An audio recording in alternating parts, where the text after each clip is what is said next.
Hi, and welcome to Ashara Phoenix. This is our bespoke incense, how to make incense. So the first thing that I'm going to do is I'm going to measure out 2 teaspoons of Palo Santo powder. I buy this online on Amazon. It's already pre-ground up. Then I'm going to go ahead and add 2 teaspoons of ground up white sage. Now you can buy just sage at the grocery store. I ground up my own sage because I've happened to own some white sage that I picked up from a company in California. Then I'm going to add 1 teaspoon of marjoram powder, and this one I do buy pre-ground up from the grocery store. Then I pick up xanthan gum over at Walmart, I do believe, is where I picked it up. But you can get it at any grocery store. You can also get it's in the baking section, and I use only a half a teaspoon. And if that seems too much, you can even lessen it a little bit to a quarter of a teaspoon. But for this particular recipe, a half a teaspoon of xanthan gum worked great. Then I'm going to go ahead and mix it all up. Now it's time to add water. Now I'm going to start by adding 1 teaspoon of water. And I'm going to mix it around with a spatula to kind of get it going, okay?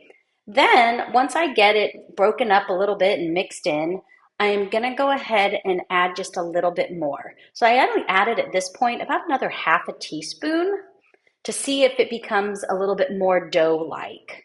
So I'm going to keep mixing. I did speed this video up because it took me roughly about 12.5 minutes to mix this up and make this recipe fully with the amount of cones that I made.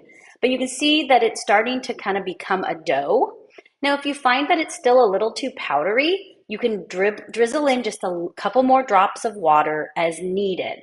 So that's the beauty of incense, is that it's not an exact science when it comes to the moisture. Then I'm going to go ahead and take out a piece, and now you can either hand roll them into cones at this point, or I picked up this really cool mold on Amazon from the Incense Dragon.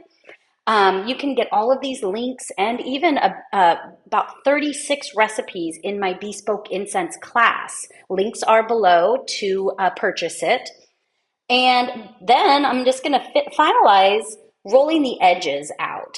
Now I want to show you how to make a backflow cone. So a backflow is where you place a hole in it, and you want to make sure that when you place your hole into it, you stick it as far as you can into the cone, okay, without busting through the top of it.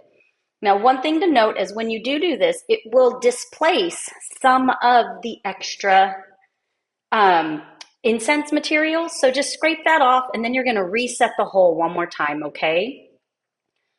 And then that's it. That's how you do a backflow. So I'm just going to kind of clean it up real quick because I used a little bit more than I normally would. Also because I pushed that stick in there, it pushed some of that incense material out of it. So just clean it up, and then bam, you have yourself a backflow. That's it. That's how easy it is to make incense. You can grab my bespoke incense class. Links are below. And you can, if you haven't checked out my essential oils class, you should check that out also. But there you go. I made a mini cone and a backflow cone. So anyway, have a great day, guys.